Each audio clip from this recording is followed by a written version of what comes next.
Human evolution के बारे में अपने बुक्स में तो पढ़ा ही होगा। सो आपको ये भी पता होगा कि हमारी उत्पत्ति बंदर या चिंपैंजी से हुई है।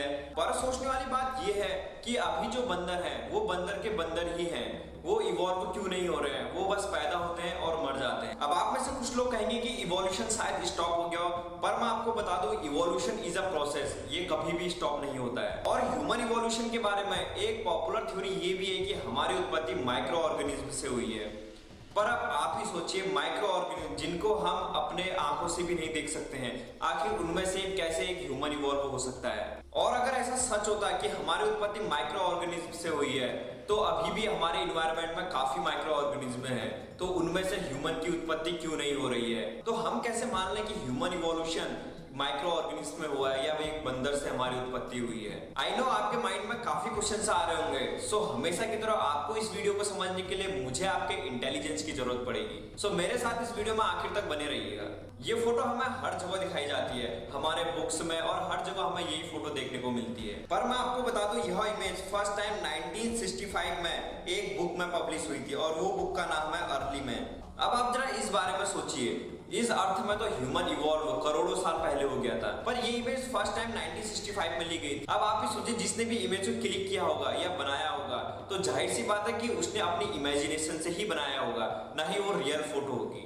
अब आपको हल्के हल्के ये तो पता चलने लग गया है कि ह्यूमन इवोल्यूशन माइक्रो ऑर्गेनिज्म या किसी बंदर से नहीं हुआ था। पर मैं आपको अब लाइव एग्जांपल से देने वाला हूं, जिसके बाद आपको विश्वास हो जाए कि हमारी उत्पत्ति किसी बंदर या एक माइक्रो ऑर्गेनिज्म से नहीं हुई है। सो अब मेन क्वेश्चन ये आता है कि आखिर ह्यूमन इवॉल्व हुआ कैसे? सो हमारे पवित्र एंशिएंट ग्रंथ में भी लिखा गया है कि बहुत ईयर से पहले यहाँ पर मीटेरॉइड से गिरे थे। मीटेरॉइड्स के अंदर माइक्रो ऑर्गेनिज्म होते हैं, और साइंस भी ये बात मानता है कि मीटेरॉइड्स के अंदर माइक्रो ऑर्गेनिज्म पाए जाते हैं। और हमारे एंशिएंट ग्रंथ में ये भी लिखा गया है कि मीटेरॉइड से अलग अलग एनिमल्स का विकास हुआ। और आप लोग को ये तो पता ही है कि बहुत ईयर से पहले हमसे भी एडवांस लोग यहाँ रहा करते थे, जिन्हें हम एलियंस कहते हैं। फिर उन एलियंस ने जीन अल्टरेशन करना शुरू कर दिया था, जिससे ह्यूमन इवॉल्व हुआ। सो ये चीज मैं नहीं कह रहा हूँ, ये हमारे पवित्र एंशिएंट ग्रंथ कह रहे हैं। और इसी जीन अल्टरेशन के बारे में बुक ऑफ इनॉक में भी मिलता है, और इसी जीन अल्टरेशन के बारे में हमारे हिंदू ग्रंथ और कुरान और दुनिया के हर ग्रंथ में इसका वर्णन मिलता है। और अगर हम साइंस के प्रोस्पेक्टिव से देखें तो साइंस के पास अभी इसका कोई भी आंसर नहीं है, क्योंकि साइंस तो गॉड में भी विश्वास नहीं करता है और ना ही वो इसे प्रूफ कर पाया है। तो हमारे पवित्र ग्रंथ में क्या करेगा? अगर आपने ह्यूमन इवोल्यूशन के बारे में पढ़ा है तो आपने एडम और ईव का नाम तो सुना ही होगा। जिसको नहीं पता है तो मैं आपको बता दूं, ये इस अर्थ के फर्स्ट ह्यूमंस थे। अब क्वेश्चन ये आता है कि एडम और ईव को फर्स्ट ह्यूमंस क्यों कहा जाता है? क्योंकि हमारे मोस्टली ग्रंथ में एडम और ईव के बारे में लिखा गया है, और एडम और ईव के बारे में बाइबल में भी मिलता है। और बाइबल में ह्यूमन इवोल्यूशन के बारे में ये भी लिखा गया है कि ह्यूमन इवोल्यूशन एक गॉड की प्लानिंग थी, ना ही कोई एक्सीडेंट था, और ये उनकी ही क्रिएशन थी। और अगर मैं एडम और ईव के बारे में आपको और एग्जांपल दूं तो इसका वर्णन गीता और कुरान में भी मिलता है। अब आपके माइंड में ये क्वेश्चन आ रहा हो कि एडम और ईव को आखिर कैसे बनाया होगा? सो हमारे एंशिएंट ग्रंथ और सुमेरियन टैबलेट जो मिट्टी से बना हुआ ग्रंथ था, तो उसमें भी इसके बारे में दिया गया है कि उनका भी जीन अल्टरेशन किया गया था, तभी ह्यूमन इवॉल्व हुआ। अब आप थोड़ा इस चीज को समझिए, हमारा डीएनए बंदर के साथ 99% मैच करता है, पर 1% नहीं करता है। सो उस 1% का अभी तक साइंस को पता भी नहीं है कि वो 1% क्या है, और उस 1% के बिना एक ह्यूमन इवॉल्व नहीं हो सकता है। अब आप लोग को ये तो पता है कि हमसे भी पहले कुछ एडवांस लोग यहाँ रहा करते थे, पर साइंस तो ये कहता है कि जो अभी का ह्यूमन है ये सबसे इवॉल्व और सबसे इंटेलिजेंट है। सो ये चीज यहाँ पर फिट नहीं बैठती है दोस्तों, क्योंकि आपने इजिप्ट का पिरामिड एलोरा केव के बारे में तो सुना ही है।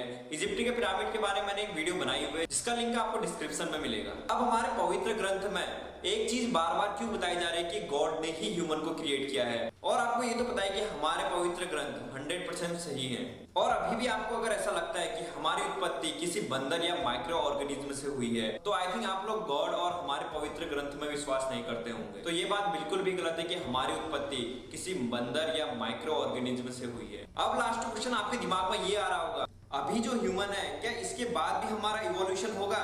सो मैंने आपको इस वीडियो के स्टार्टिंग में ही बताया था कि इवोल्यूशन इज अ प्रोसेस, ये कभी भी स्टॉप नहीं हो सकता है, और हमारा इसके बाद भी इवोल्यूशन होगा, पर हमारा बॉडी का स्ट्रक्चर कुछ डिफरेंट होगा। सो मैं ऐसा इसलिए कह रहा हूँ कि पहले के लोगों का बॉडी स्ट्रक्चर बड़ा हुआ करता था, और उनका लाइफ स्पेन भी ज्यादा हुआ करता था। और जैसे जैसे दुनिया आगे बढ़ी है, वैसे ही ह्यूमन का बॉडी स्ट्रक्चर और लाइफ स्पेन कम हो गया। सो पहले के इंसान 100 ईयर तक भी जिया करते थे, पर आज की डेट में ऐसा बहुत कम देखने को मिलता है, क्योंकि आज की डेट में हम इतना केमिकल फूड ले रहे हैं और जैसा कि आपको पता है कि बीमारियां दिन पर दिन बढ़ती जा रही हैं, तो जाहिर सी बात है कि आने वाले समय में हमारा स्ट्रक्चर इससे भी स्मॉल होगा और हमारा लाइफ स्पेन इससे भी कम होगा। और अगर आपका इस वीडियो से रिलेटेड कोई भी क्वेश्चन है, सो प्लीज मुझे कमेंट बॉक्स में जरूर बताइएगा, मैं उसमें रिप्लाई जरूर दूंगा। सो आई होप गाइस आपको ह्यूमन इवोल्यूशन के बारे में काफी नई चीजें पता लगी होगी।